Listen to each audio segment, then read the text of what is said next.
This is a bittersweet moment for us all, college football fans, because we only have 3 games left until this season is over, and then we get starved for 7-8 months without any college football until the 2025 season kicks off.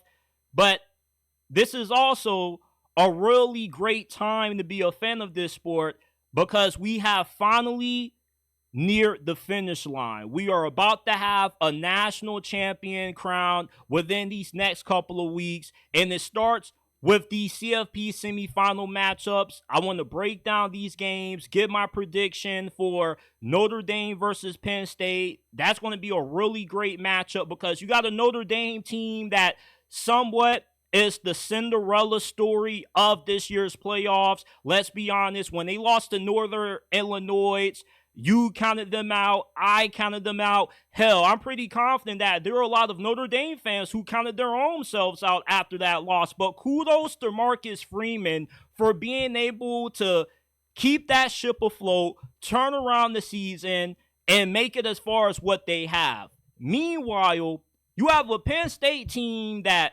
to be honest, I didn't even think that they would even make it this far. But when I saw their path to the Final Four, it was pretty evident that unless something catastrophic happened, they were going to be playing in one of these semifinal matchups because out of all of the Final Four teams this year, Penn State has had the easiest path to this point. They were a double-digit favorite in their first 2 playoff matchups against SMU and Boise State, and this is their biggest test up to this point. They have yet to beat a great team all season long. They lost to Oregon in the Big Ten championship. They lost to Ohio State during the regular season. So they got a lot to prove in this game. And then you got Ohio State versus Texas. You have a Texas team that I believe is just as good as what Ohio State is, but they haven't played up to their full capability. You know, they kind of had to survive Arizona State. And even Clemson, when they beat them, it was a little bit of a dogfight in the second half. If Texas can play up to their full potential, this game has all the makings of being a potential classic. And for Ohio State, you look like the front runner to win it all with how you have absolutely just murdered everybody that you played ever since you lost to Michigan. That game just flipped the switch for you. So we're in for some really intriguing games. Before we dive into them, smash that like button, subscribe to the channel. Also, check us out wherever you get your podcast from. We are not just a YouTube channel. You can find every episode on the channel in audio format on Apple, Spotify, Amazon. The links are down in the description down below. If you enjoy, make sure that you give us a 5-star review and share this podcast with your friends, family members, and acquaintances.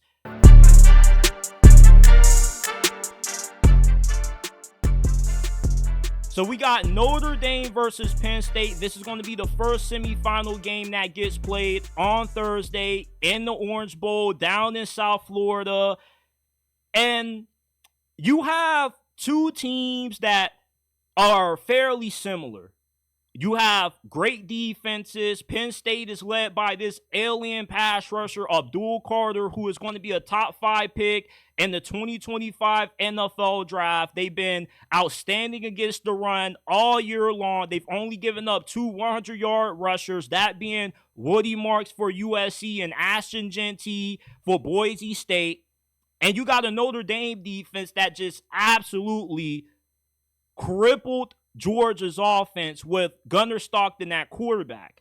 Now, offensively, both of these 2 teams, everything's getting made about Riley Leonard and how he didn't throw for 100 yards in Notre Dame's win against Georgia, and how efficient is this offense going to be if Penn State's able to eliminate the ground game from Notre Dame's repertoire. But the same thing can be said for Penn State. Penn State ran all over Boise State with Nicholas Singleton and Katron Allen. They took over that game, and I really felt like Katron Allen got robbed of most valuable player in that game because Tyler Warren, yeah, he scored 2 touchdowns, but Katron Allen, he stole the show. He was averaging nearly 8 yards per carry. And Penn State has kind of the same issues that Notre Dame has. Yeah, you got a significantly better quarterback in Drew Aller, but you don't have elite perimeter players at wide receiver. The only reliable option that you have in the passing game is Tyler Warren. And Notre Dame has the best secondary in college football. When you look at the size, the athleticism, and the length that Notre Dame has in the back end, that's a really scary secondary to match up against if you're Penn State because it's a big mismatch. You got safeties that match up really well with Tyler Warren, and you got corners that are going to do a really good job of pressing Penn State's wide receivers, beating them up on the line of scrimmage, making it hard for them to create separation for Drew Aller to throw them the football. So if you're going to harp on Notre Dame's inability to sustain efficiency throwing the football, you got to have that same energy when it comes to Penn State. The biggest Achilles heels for Penn State this year has been their inability to have their wide receiver step up this year. But they've been able to overcome that because of how good their offensive coordinator, Andy Nicola-Nicky, has been. He is probably the most creative offensive coordinator in college football. I don't understand how nobody didn't hire this guy to be a head coach during the coaching carousel because he's an incredible play caller. He just finds so many innovative ways to get the ball in his hand or in the hands of his best playmakers on offense. But Notre Dame has a stout run defense, just like how Penn State has a stout run defense, which is why I feel this is going to be a low-scoring game. If you are somebody who is a fan of offense and you like a lot of points being scored, this is going to be a game that you probably are not going to enjoy because points are probably going to be at a premium. I could see this being a 13-10, 17-14 kind of game where we see a lot of punts. Special teams is going to be a big factor in this thing. Can you win the field position battle? Can you find the hidden yards on special teams? Can you make your field goals? Because special teams is a large reason why Notre Dame beat Georgia. You know, they had to kick a couple of field goals. They got that big kick return to open up the second half of that game as well. And Penn State, you know, their special teams unit is pretty good as well. So this is going to be a game where you have two great defenses that are going to cancel out offenses that are heavily reliant upon how effective their ground game is going to be. We do not know the status of Jeremiah Love. We know that he probably is going to play in this game, but how healthy is he going to be? Is he going to be 90%, 85%, 70%? Because if he's not 80% healthy, that's going to be a huge blow to Notre Dame because Jeremiah Love has been the heart and soul of this Notre Dame offense.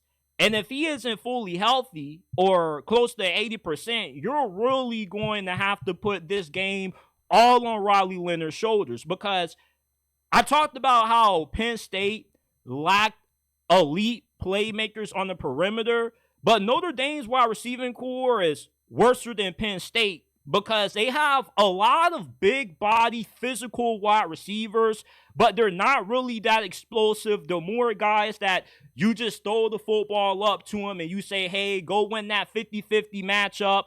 You know, if this is a game that comes down to which team can get more juice out of the passing game, I kind of have to lean Penn State just because they have the slightly better quarterback. However, I feel like Notre Dame just is one of those teams that if you allow them to hang around for 4 quarters and you can't put them away and you're not up by double digits, they got a great chance to beat you. This is just a team that just finds ways to win close games because that's their DNA. They are a tough, gritty football team. They're well coached. I mean, it doesn't get talked about enough. That moment, 4th and 1, in the fourth quarter where Marcus Freeman rolls out the punt unit, and then last second he throws out the offense, which forced Georgia to have to throw their defense out last minute, and it caused them to jump off sides, jump in the neutral zone, and that moment won the game for Penn State. That was a fantastic coaching decision by Marcus Freeman.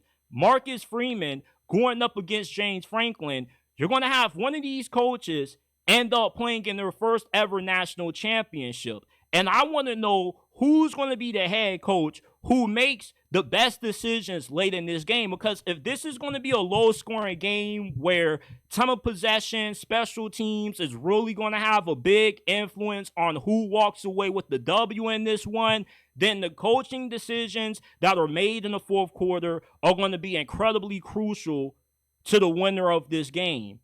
And right now, I feel really confident that Notre Dame walks out with this win. And it probably is going to be a shocker to a lot of you all because I kind of wrote Notre Dame off.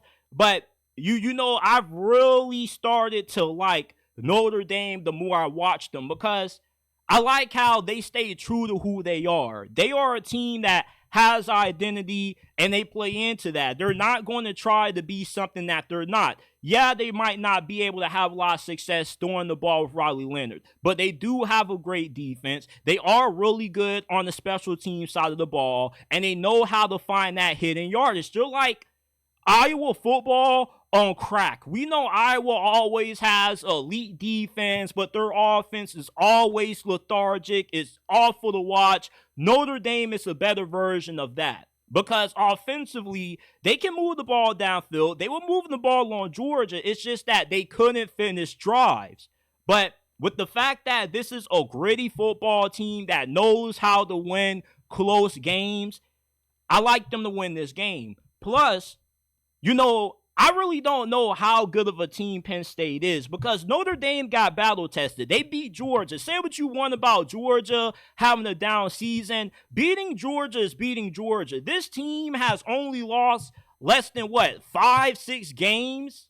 If you take away their losses to Alabama, I mean, this has been one of the most dominant teams in college football over the last 4 years. It's really hard to beat Georgia. I don't care what you say about them not being as good as what they normally are. Beating Georgia, beating Kirby Smart, and out-coaching him the way that Marcus Freeman did is really impressive compared to Notre Dame, who has beat up on two teams that probably were the weakest in this playoff field. You were a double-digit favorite against SMU and Boise State, and you had a significant talent advantage over both of those two teams. You're playing in an even ballpark with Notre Dame.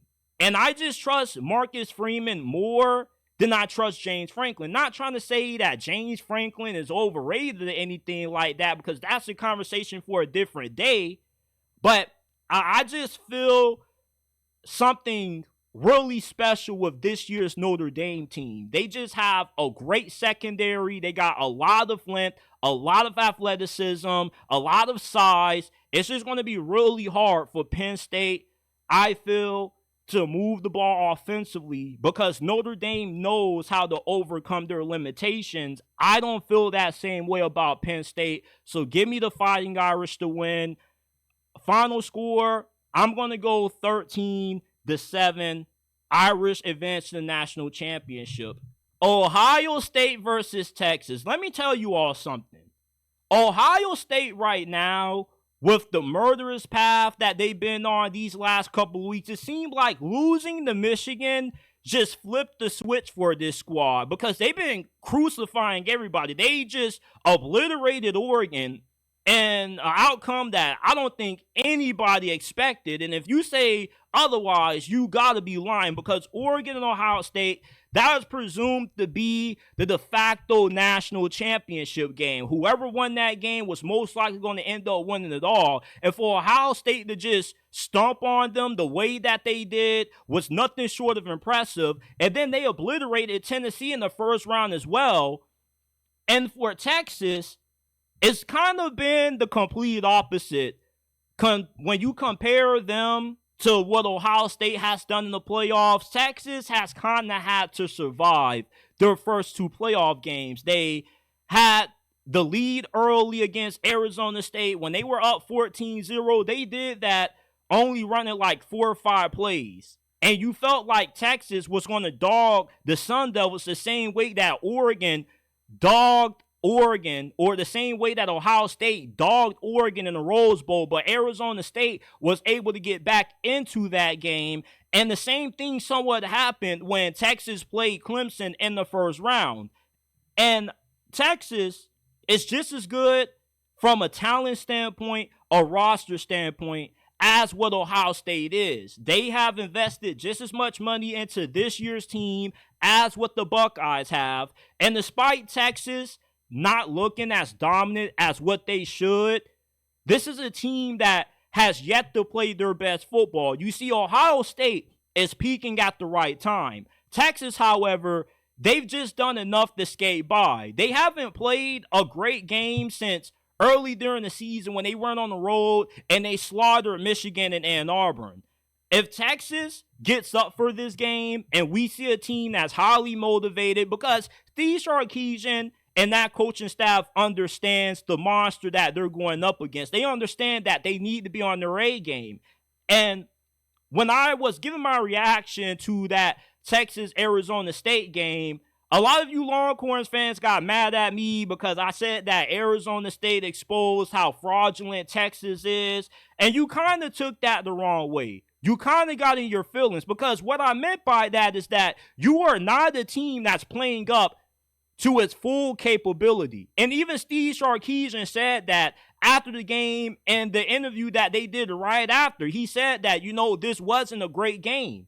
And you got to be honest about this team. You have the potential to beat Ohio State. I don't think that it's a given 100% that Ohio State is going to beat you, because I still believe that somewhere deep inside of Texas, that there is a team that has yet to play up to the level of talent that they have on that roster. You have one of the best offensive lines in college football. You're loaded on offense. Great receivers, decent running backs. Steve Sarkisian is one of the best offensive minds in the game. And your defense has been pretty good up until we've gotten into the playoffs, which you've been leaking oil on that side of the football. But if we get the Texas team that we expected before this season kicked off, that just looks dominant on both sides of the football, based off the talent that they have on both sides, based off the money that they have invested into this year's squad, we are going to be in for an all-time classic, because these are two of the best teams in college football in terms of talent. It doesn't get any better than these two rosters that we're going to see in this game. Can Quinn Ewers play one of his best games ever as a Longhorn? Because Will Howard kind of silenced the doubters. I wasn't a huge believer in this guy, but he's played lights out these last couple of weeks. Quinn Ewers, on the other hand, you don't really know what you're going to get out of him. He's not trash, all right? He's good, but that's the problem. He's good, not great. And you kind of need great quarterback play when you go into these kinds of semifinal matchups, because if you are trying to beat a team like Ohio State that's playing their best ball, you need your quarterback to be on his A game. And if Will Howard's balling out, why can't Quinn Ewers ball out? Because Will Howard and Quinn Ewers are kind of in the same ballpark where, they're all right. You feel me? But you definitely would want to see better. And if Arch Manning has to come into this game, Texas loses automatically. Listen, just because this dude is sharing the bloodlines of Eli and Peyton Manning doesn't mean that just because you throw him out there, he's going to be able to save the game for you. If you have to throw out if you have to bench Quinn Ewers for Arch Manning, that's a troubling sign, because that means that Ohio State is just walking all over you. They're spitting on you. They're stomping on you again. They're spitting on you again. You can't allow that to happen.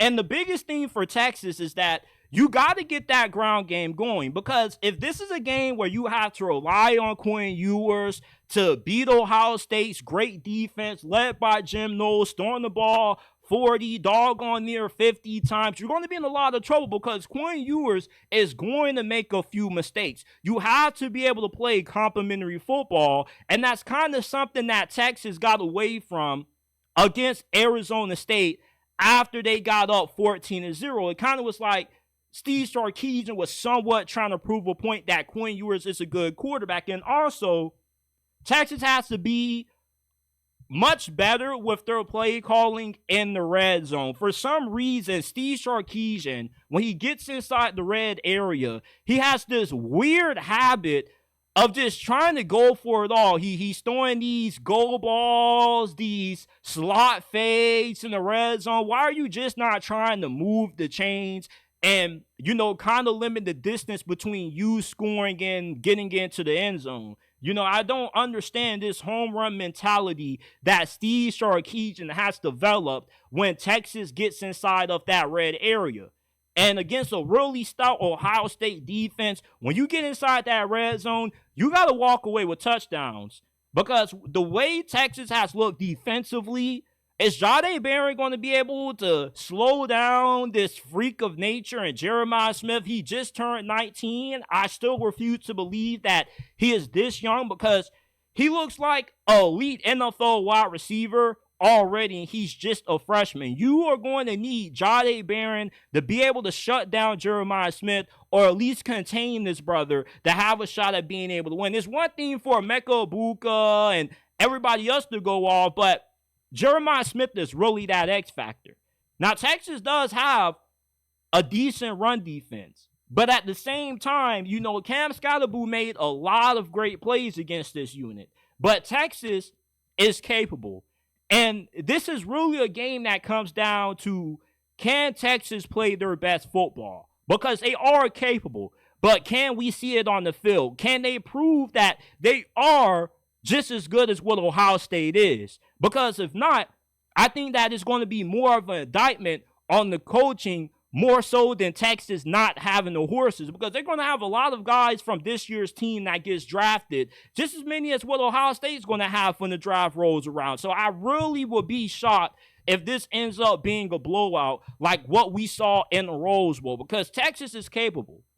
And I took Texas back when this was a 6-point spread, and I still like Texas at plus 5.5. However, I'm taking the Buckeyes to win outright. I like Ohio State 27-20 is going to be my final score. Well, 27-24 is going to be my final score prediction in this game. I think that this is a game that comes down to a last-second field goal to win it.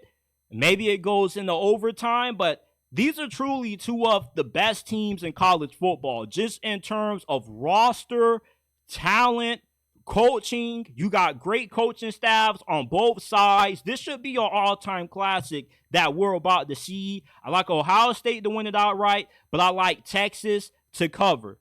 So these are my college football semifinal predictions. Leave your thoughts down in the comment section below, along with your predictions as well for these games. Who do you have advancing to the national championship? Smash that like button, subscribe to the channel. Check us out wherever you get your podcast from, Apple, Spotify, Amazon. The links are down in the description down below. Give us a 5-star review if you enjoy, and I will see you guys shortly with another episode of the JT Sports Podcast.